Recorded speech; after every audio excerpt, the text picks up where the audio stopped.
Live News-ի հարգելի հետևորդներ, այժմ կզրուցենք Հայաստանի Հանրապետական Կուսակցության երիտասարդական կազմակերպության փոխնախագահ Ռուզաննա Չաչոյանի հետ։ Ռուզաննա, երկօրյա ակցիա եք իրականացնում, որպեսզի ձեր բողոքի ձայնը հասցնեք եվրոպացի հյուրերին։ Ըստ ձեզ նրանք ականջալուր կլինեն եւ արդյոք ձեր ձայնը կհասնի նրանց։ Մենք հույս ունենք ամեն դեպքում, որ մեր ձայնը կհասնի, բայց չենք կարծում, որովհետև հարցես երկու օրը չի, երկու օր չի արդեն, որ մենք գոռում գոչում ենք, որ Հայաստանի Հանրապետությունում կան 50-ից ավելի քաղաքաբանտարկյալներ, երկու օրվա մասին չի խոսքը, մենք այս երևի արդեն 4 տարի եւ ավելի անգամ գոռում ենք, որ կան եւ իրենք պարտավոր են ուղղակի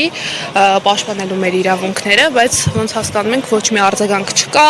այս ամեն ինչը չեն եկել այստեղ, որ տեսնեն ով է մեղավոր կամ ով է քաղաքաբանտարկել, ով չէ, զուտ եկել են ընտրություններից առաջ Նիկոլ Փաշինյանին փառաբանելու, այս ցուցադրական ինչ-որ շոուն սարքելու հետ գնան, այդքան բան, որ ցույց տան, որ այստեղ կա ժողովրդավարություն, բայց այս ամեն ինչը ապացույցն է նրա, որ բացարձակ ժողովրդավարություն գոյություն չունի, կամ իրանք չեն հասկանում ժողովրդավարության էությունը համենայն դեպս։ Իսկ ինչ է կարծում, արդյոք նրանք չգիտեն Հայաստանի ներքին կյանքում ինչ է կատարվում, ներքաղաքական կյանքում, թե ուղղակի տեսնում են ու աչք են փակում։ Չգիտեն, եթե ինչ-որ մեկը ինձ ասի, որ նրանք չգիտեն, ես չգիտեմ, կծիծաղեմ ուղղակի, չի կարող նման բան լինել, ոնց կարող են չիմանալ,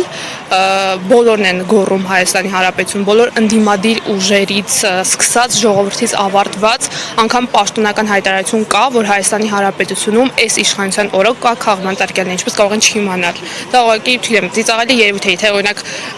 Ֆրանսիայի նախագահը դուրս գա, ասի, ես չգիտեմ, որ կամ չգիտեի, որ Հայաստանի Հանրապետություն կա քաղաքաբանտարկյալներ։